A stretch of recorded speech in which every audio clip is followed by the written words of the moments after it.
கர்த்தராகிய இயேசுவின் இனிமையுள்ள நாமத்தில் நான் உங்களை வாழ்த்துகிறேன், வரவேற்கிறேன். இந்த நாளுகளில் தேவனுடைய வார்த்தையுமாய் உங்களோடு கூட இருக்க தேவன் கிருபை செய்திருக்கிறார். அவர் நல்லவர், வல்லவர், வாக்கு மாறாத தேவன். இந்த நாளுகளிலும் தேவன் நம்மை ஆசீர்வதித்து பலப்படுத்தி வழி நடத்துவார். இன்னைக்கு கடந்து வந்திருக்கிற உங்களை யாவரையும் தேவன் ஆசீர்வதிப்பார். தேவ பிரசன்னத்தால் தேவன் நம்மை நிரப்பி வழி நடத்துவார். நாம் ஜெபிக்கலாம். தேவனே, பரிசுத்த பிதாவே, இந்த ராத்திரி வேளையிலப்பா உம்முடைய தெய்வீக வசனங்களை தியானிக்க உம்முடைய வார்த்தைகள் மேல் ஆண்டவரே கவனமாயிருக்க நீர் எங்களுக்கு கிருபை செய்திருக்கிறதுக்காக ஸ்தோத்திரம். நீரே பரிசுத்தராய் உண்மையுள்ளவராய் எங்களோடு கூட இருந்து எங்களை வழி நடத்துத நல்ல தகப்பனாய் இருக்கிற கிருபைக்காக ஸ்தோத்திரம். தேவனே, இந்த ராத்திரி வேளையிலப்பா எங்களை முற்றிலும் உம்முடைய கரத்தில் ஒப்புக் கொடுக்கிறேன். நீர் எங்களை பாதுகாத்து நீர் எங்களை ஆசீர்வதித்து வழி நடத்துத கிருபைக்காக ஸ்தோத்திரம். உம்முடைய தெய்வீக பிரசனம் எங்களோடு கூட இருக்கிற கிருபைக்காக ஸ்தோத்திரம். ஒரு நேரம் ஒரு நிமிடம் ஆண்டவரே நீர் எங்களை பாதுகாத்து ஒரு நாளும் வழி நடத்துத நல்ல தகப்பனாய் இருக்கிற கிருபைக்காக ஸ்தோத்திரம். உம்முடைய தெய்வீக பிரசனத்தால் நிரப்பும். நீரே பரிசுத்தராய் கூட இருந்து வழி நடத்தும். உம்முடைய பலத்த கரத்துக்குள்ள நாங்கள் அடங்கி இருக்கும் போது தேவனே நீர் எங்களை உயர்த்த வல்லமை உள்ளவர் என்று நாங்கள் விசுவசிக்கிறேன். ஆண்டவரே, எல்லா கண்ணீரான சுடலைகள் நடுவில் அலைகள் மாதிரி பிரச்சனைகள் உயரும் போது நீர் எங்களை வழி நடத்து தேவனே முன்னாடி கொண்டு போக நீர் உயிர் உள்ளவராயிருக்கிறதுக்காக ஸ்தோத்திரம். எங்களை முற்றிலும் தாழ்த்துகிறேன், அர்ப்பணிக்கிறேன். இன்னைக்கு கர்த்தாவே ராத்திரி வேளை நாங்கள் தியானிக்கிற வசனங்களில் மேல் உம்முடைய தெய்வீக பிரசனம் கூட இருக்கட்டும். தேவனே, அந்த வசனங்களை புரிய வசனத்தின்படி முன்னாடி கடந்து செல்ல நீர் எங்களுக்கு கிருபை செய்ததுக்காக ஸ்தோத்திரம். இயேசுவே, இன்னைக்கப்பா வர முடியாது இருக்கிற மக்களுக்காக ஜெபிக்கிறேன். அந்த மக்கள் நாளைக்கு கடந்து வர நீர் கிருபை செய்ததுக்காக ஸ்தோத்திரம். தடைகளை மாற்றி கொடுக்கும் வழியை துறந்து கொடுக்கிறதுக்காக ஸ்தோத்திரம். எங்களை முற்றிலும் தாழ்த்துகிறேன். இயேசுவின் நாமத்தில் ஜெபங்களும் நல்ல பிதாவே, ஆமீன், ஆமீன். கர்த்தர் நம்மை ஆசீர்வதித்து வழி நடத்துவார்.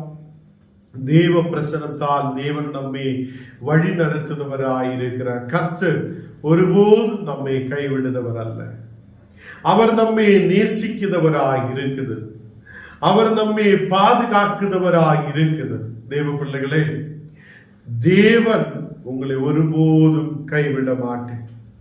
எந்த சூழ்நிலைகள் வரட்டும், எப்படிப்பட்ட சூழ்நிலைகள் வந்தாலும் அதிலே நம்மை பாதுகாக்கிறவராய் நம்மை வழி நடத்துபவராய் அவர் நம்மோடு கூட இருக்கிறார். இப்போ வேதத்திலிருந்து நாம் தியானிக்கிறதுக்காக லூக்கா 10ஆம் அதிகாரம் அதில் 29வது வசனம் நாம் வாசிக்கல். லூக்கா 10ஆம் அதிகாரம் அதில் 29வது வசனம். எனக்கு பிறன் யார் என்று கேட்டார். இங்கு எனக்கு பிறன் யார் என்ற ஒரு கேள்வியை இயேசு வைக்கிறார். கர்த்தர் பிள்ளைகளே, அங்கு நியாயசாஸ்திரியில் ஒருவன் அவரை சோதிக்கும்படி அங்கே கடந்து வருகிறார். கர்த்தர் பிள்ளைகளே, இயேசு ஊழியம் செய்யும் போது அநேகர் அவரை சோதிக்கிறதுக்காக கடந்து வரும். ஏதோ அவங்களுக்கு விரோதமான சில குற்றச்சாட்டுகளை சொல்ல கடந்து வரும். இன்னைக்கும் நாம் பார்த்தால் அநேக ஊழியங்களில் ஊழியக்காருக்கு விரோதமாய் பேசுது அநேகர் உண்டு. ஊழியங்களுக்கு விரோதமாய் பேசுது அநேகர் உண்டு. ஏதோ ஒரு குற்றச்சாட்டல் வைக்கிறதுக்காக எதிர்பார்த்து கொண்டிருக்கிறது அநேகர் உண்டு. அன்றைய நாளுகளிலும் அன்றைக்கும் இயேசு ஊழியங்கள் செய்யும் போது ஒருவன் அவர்கிட்ட கடந்து வருகிறான். நியாயசாஸ்திரியில் ஒருவன் வந்து நித்திய ஜீவனை அடைந்ததுக்காக நான் என்ன செய்ய வேண்டும் என்று ஒரு கேள்வியை ஆக்கி வைக்கிறார். அப்போ நித்திய ஜீவனே அதை பெற்றுக்கொள்வதற்காக அங்கு நித்திய ஜீவனை சுதந்திரித்துக் கொள்வதற்காக நான் என்ன செய்ய வேண்டும் என்று ஒரு கேள்வியோடு அவர் நிற்கிறார். கர்த்தர் பிள்ளைகளே, இயேசுவே சோதிக்கிறதுக்காக வந்திருக்கிறார். அவனை எப்படியாவது கீழே தள்ளிவிடலாம், ஏதோ ஒரு வார்த்தையில் கீழே தள்ளிவிடலாம் என்று சொல்லி அங்கே கடந்து வந்திருக்கிறது. அந்த மனுஷன் அதை நியாய சாஸ்திரி இயேசுவை பரீட்சிக்கிறதுக்காக சோதிக்கிறதுக்காக கடந்து வந்து, நித்திய ஜீவனை நான் எப்படி பெற்றுக் கொள்ளுவார், நித்திய ஜீவன் எனக்கு எப்படி கிடைப்பார், நீ போதிக்கிறதே போதகரே, நீ அநேகம் காரியங்களை சொல்லுகிறார், தேவனுக்கிட்ட இருந்து வந்திருக்கிறார் என்று சொல்லுகிறார், நீ தேவனுடைய ராஜ்யத்தை குறித்து சொல்லுகிறார், அப்ப எனக்கு எப்படி ஒரு நித்திய ஜீவன் கிடைக்கும் என்று இந்த நியாய சாஸ்திரி ஒரு கேள்வியை வைக்கிறார். அப்போ அங்கே இயேசு சில ஒரு உபமையை எடுத்து சொல்லுகிறது. அந்த இயேசு சொல்லுத ஒரு உபமை, ஒரு மனுஷன் எருசலேமில் இருந்து எரிகோவுக்கு போனான். நாம் நிறைய பிரசங்கத்தில் எல்லாம் இந்த வசனம் கேட்கிறார். எருசலேமில் இருந்து ஒருவன் எரிகோவுக்கு நேராய் கடந்து செல்லுகிறார். அந்த மனுஷன் தனிக்கு தேவையான பொருட்களை எடுத்து அவன் வழியே யாத்திரை செய்கிறார். அவன் எரிகோவுக்கு நேராய் கடந்து செல்லுகிறது. அந்த போகிற வழியிலே அவனை திருடர்கள் அவனை பிடிக்கிறார். அவனுடைய எல்லா பொருள்களை வாங்குகிறார், அவனை அடிக்கிறார், உதைக்கிறார். ரொம்ப பிரச்சனையால அந்த மனுஷன் காணப்படுகிறது.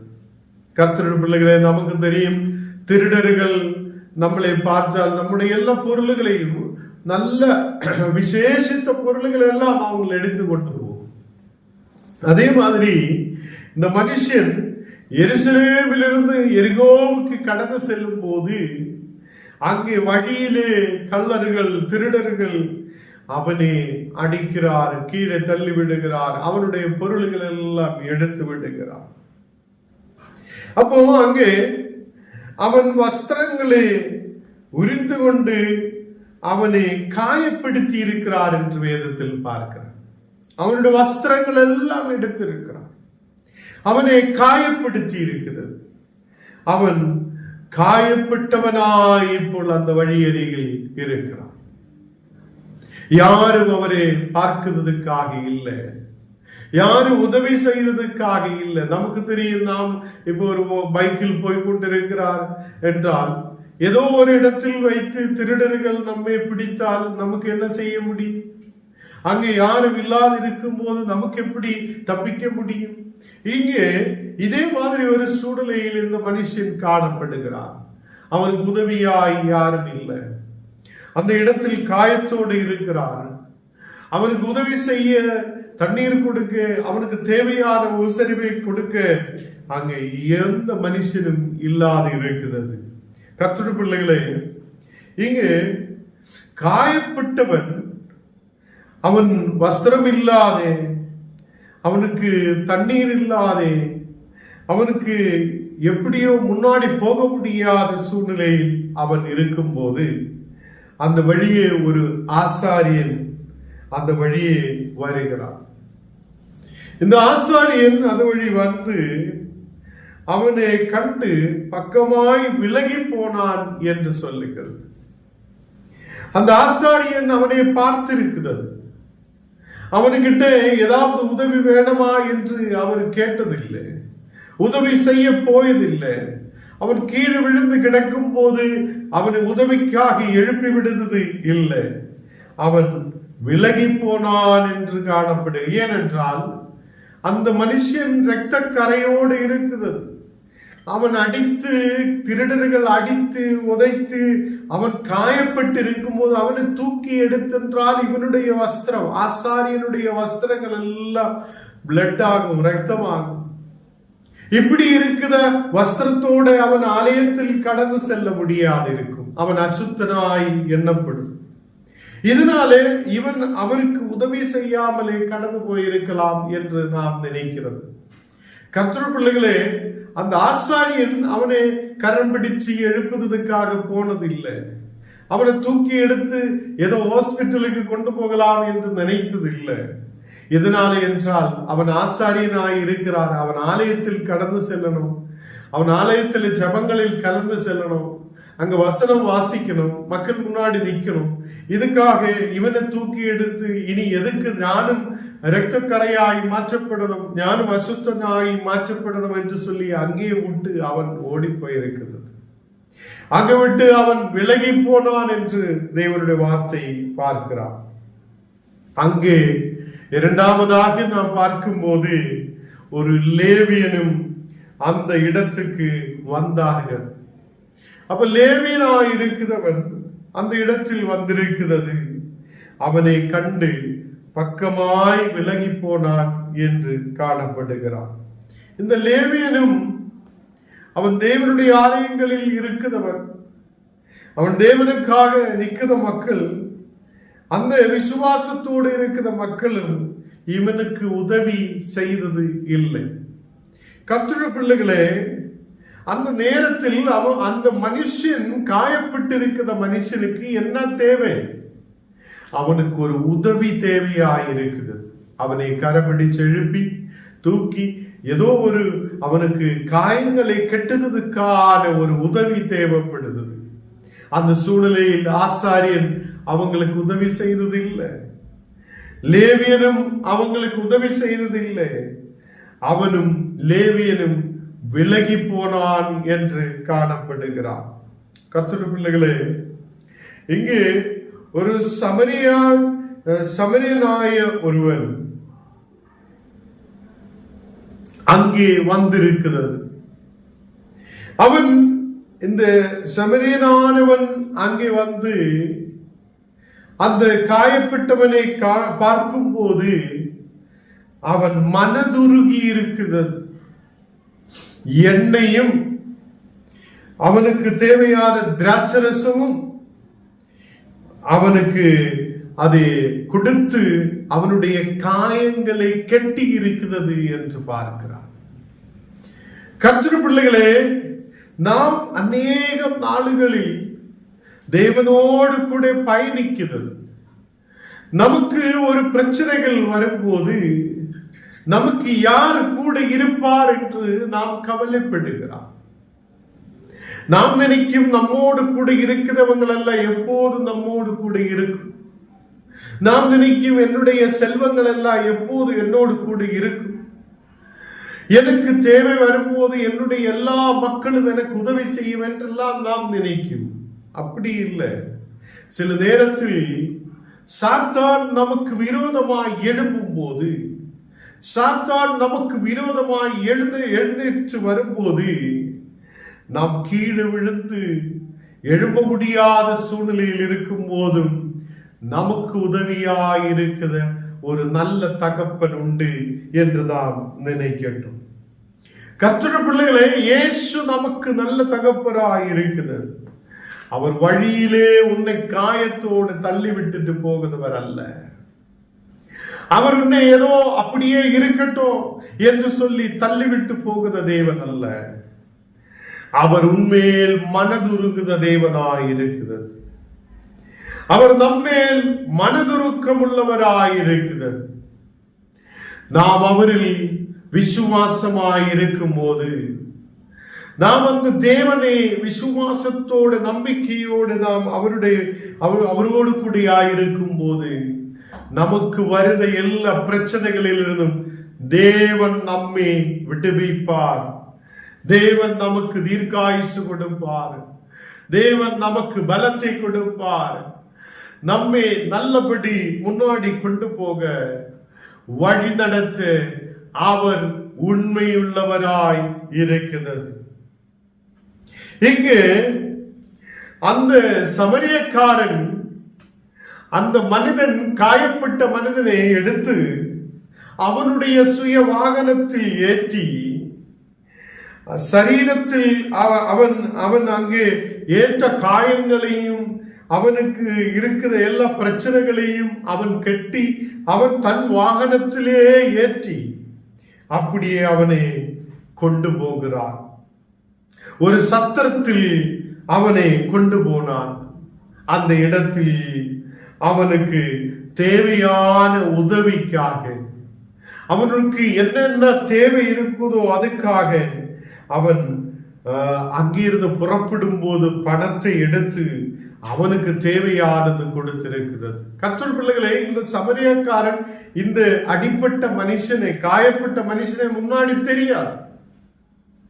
இந்த தெரியாத இருக்கிற ஒருவன் வழியிலே காயப்பட்டு கிடக்கும் போது அவனுக்கு உதவி செய்தவன் தான் நல்ல ஒரு மனிதனாய் இருக்கிறது என்று காணப்படுகிறான். தேவ பிள்ளைகளே, ஞானம் நீங்களும் நித்திய ஜீவனை பெற்றுக்கொள்ள நமக்கு ஒரே ஒரு வழிதான் இருக்கிறது, அதுதான் இயேசு கிறிஸ்து. அந்த இயேசு கிறிஸ்து நமக்கு ஒரு விடுதலை கொடுக்கிறவராய் இருக்கிறது. அந்த இயேசு கிறிஸ்து தான் நம்மை நித்திய ஜீவனுக்கு நேராய் கொண்டு போகுவார். இங்கே அங்கு கேட்ட ஒரு கேள்வி, எனக்கு பிறன் யார் என்று கேட்ட ஒரு கேள்விக்கு இந்த சமரியாக்காரன் உதவி செய்தவன் தான் அவன் நமக்கு பிறனாய் இருக்கிறது என்று காணப்படுகிறான். நாம் தேவனிலிருந்து தூரமாய் கடந்து சென்றிருந்த போது, மரணம் நம்மை சூழ்ந்து கொண்ட போது, பாவத்தால் அடிமைப்பட்டு கொண்டிருந்த போது, இயேசு கிறிஸ்து நமக்காக சிலுவையில் அடிகளால் அறையப்பட்டது. இயேசு கிறிஸ்து நம்மை தேடி வந்திருக்கிறது. இந்த நல்ல சமரியாக்காரனை போல, உதவி செய்த அந்த சமரியாக்காரனை போல ஒரு நல்ல உதவி செய்த ஒருவராய் இயேசு நமக்காக கடந்து வந்திருக்கிறது. நல்ல உதவி செய்தவர், மனதுருக்கமுள்ள ஒரு தேவன், நம்மை நேசித்தவராய தேவன். அவர் என்னை உங்களை கைவிட மாட்டேன். இயேசு நம்மை கைவிட மாட்டேன். இங்கே பிறன் யார் என்று கேட்டால் அந்த உதவி செய்தவனாய சமரியாக்காரன். தேவ பிள்ளைகளே, நாமும் அநேக இடங்களில் காயப்பட்டு கொண்டிருக்கிறோம். எனக்கு ஒரு விடுதலையிலேயே நான் காயப்பட்டு கொண்டிருக்கிறார், இனி எப்படி முன்னாடி போகுவேன் என்றெல்லாம் சொல்லி கவலையோடு நாம் இருக்கலாம். அந்த இடத்திலும் தேவன் நம்மோடு சொல்லுகிறது, நம்மை விடுவிக்க இயேசு உண்மையுள்ளவராக இருக்கிறது. அவர் நம் தேவைகளை சந்திக்கிற தேவன். அவர் நம்மை வழி நடத்துபவராய் இருக்கிறது. இந்த ராத்திரி வேளையில் தேவன் உங்களையும் உங்களுடைய குடும்பங்களையும் ஆசீர்வதித்து பலப்படுத்துவார். நாம் கண்ணுகளை மூடலாம், செபிக்கலாம். தேவனே, நல்ல தகப்பனே, இந்த ராத்திரி வேளையில் அப்பா உம்முடைய தெய்வீக பிரசனத்தால் நீர் எங்களை நிரப்புதகவைக்காக ஸ்தோத்திரம். உம்முடைய தெய்வீக ஆசீர்வாதத்தால் நீர் எங்களை நிரப்பும். தெய்வீக கிருபைகளோடு நீர் எங்களை வழி நடத்தும். எதிராய் எழும்புத சகல சத்ருவின் கிரியைகளை இயேசுவின் நாமத்தில் நாங்கள் எரிச்சு மாற்றி செய்ய வேண்டியிருக்கிறேன். எல்லா சத்ருவின் கிரியைகளை எரிக்கிறேன். எல்லா பலவீனதைகளை எரிச்சு மாற்றுகிறேன். இந்த நாடுகளில் கர்த்தரே, உம்முடைய அக்கினி எங்கள் மேல் ஊற்றப்படுதகவைக்காக ஸ்தோத்திரம். உம்முடைய வல்லமை எங்கள் மேல் ஊற்றப்படுதகவைக்காக ஸ்தோத்திரம். ஓ, இந்த நேரத்தில் அப்பா தெய்வீக தூதன்மார் இறங்கி வரட்டும். தெய்வ பிரசன்னம் எங்களுக்கு சுற்றிலும் இருக்கதகவைக்காக ஸ்தோத்திரம். நீங்க கடந்து வந்த ஒவ்வொரு மக்களையும் பரிசுத்த ஆவியால் நிரப்பட்டும், தெய்வீக பிரசனத்தால் நிரப்பட்டும். தேவனே, மனதுருக்கமுள்ள ஒரு தேவன், நீர் எங்களை ஆசீர்வதிக்கிறவர், எங்களை காயங்களோடு தள்ளிவிடுதவர் அல்ல. எங்கள் காயங்களை கெட்டுத ஒரு இயேசு உண்டு. எங்களுடைய மன கிளேசங்களை மாற்றுதவர் இயேசு உண்டு. எல்லா மன வேதனைகளை மாற்றுதவர் நீரே என்று விசுவாசத்தோடு உம்முடைய பாதத்திலாய் இருக்கிறேன். இன்னைக்கு அப்பா யாரெல்லாம் வியாதியோட பலவீனதையோடு இருக்குதோ அந்த மக்களுக்கு ஒரு விடுதலை கொண்டு வரப்பட்டும். எல்லா பலவீனங்கள் அழிக்கப்படட்டும். எல்லா சத்ருவின் கிரியைகள் எரிக்கப்படட்டும். ஒரு தெய்வீக விடுதல் இன்னைக்கு நீர் கட்டளை எழுதவைக்காக ஸ்தோத்திரம். எல்லா மக்களையும் ஆசீர்வதித்து பலப்படுத்தும். விசேஷால் டேவிடுக்காக ஜெபிக்கிறேன். அந்த மகனை உம்முடைய பரிசுத்த ஆவியால் நிரப்பி நீர் வழி நடத்தும். அந்த மகன் சரீரத்துக்கு மேல் ஆண்டவரே உம்முடைய பரிசுத்த ஆவியால் முத்திரையிடட்டும். சுற்றிலும் அக்கினி வேலி கட்டப்படட்டும். தெய்வீக தூதன்மார் பாதுகாப்பினாய் இருக்கப்படட்டும். என் மகன் ஆசீர்வாதத்தோட நல்ல விடுதலோட சௌக்கியத்தோட இருக்க கிருபா செய்யும். இன்றைக்கு அப்பா எங்களை முற்றிலும் தாழ்த்தி அர்ப்பணிக்கிறேன், ஒப்புக் கொடுக்கிறேன். இயேசுவின் நாமத்தில் தனமிதாவே, ஆமென்.